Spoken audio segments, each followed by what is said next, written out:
tatlong US citizen na i-detain sa China makakabalik na ng Amerika matapos ang ilang taon at Notre Dame naganda na para sa kanilang grand reopening sa Disyembre. Si Joy Salamatin sa Sentro Balita.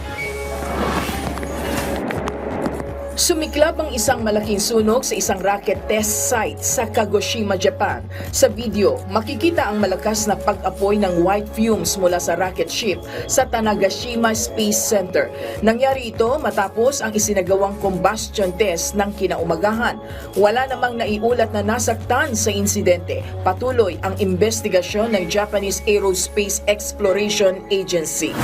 Makababalik na ng Amerika ang tatlong US citizen na idinitine ng China makalipas ang ilang taon. Ayon sa US government, ang mga tatlo ay wrongly accused at hindi umano dumaan sa legal na proseso. Pinuri naman ng ilang opisyal si US President Joe Biden dahil sa diplomatic win ilang buwan bago siya bumaba sa pwesto. Ang pagbabalik sa bansa ng tatlo ay sa bisa ng prisoner swap sa pagitan ng US at China. Sa ngayon ay wala pang detalye tungkol sa kung sino ang ipinalit ng Amerika para sa tatlong US citizen.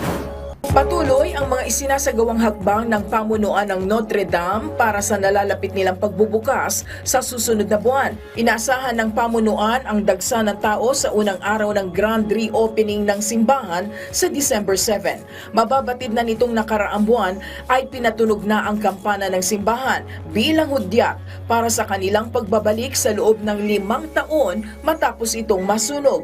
Samantala, ayon sa mga nauna ng bumisita, tila wala raw pagbabago at na-restore ang buong ganda ng Notre Dame.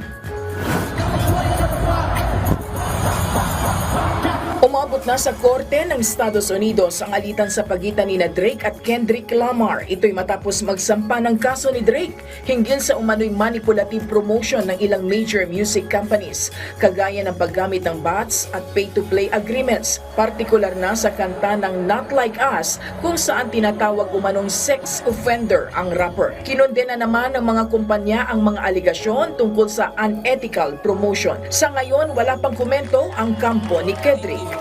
Joy Salamatin para sa Pambansang TV sa Bagong Pilipinas.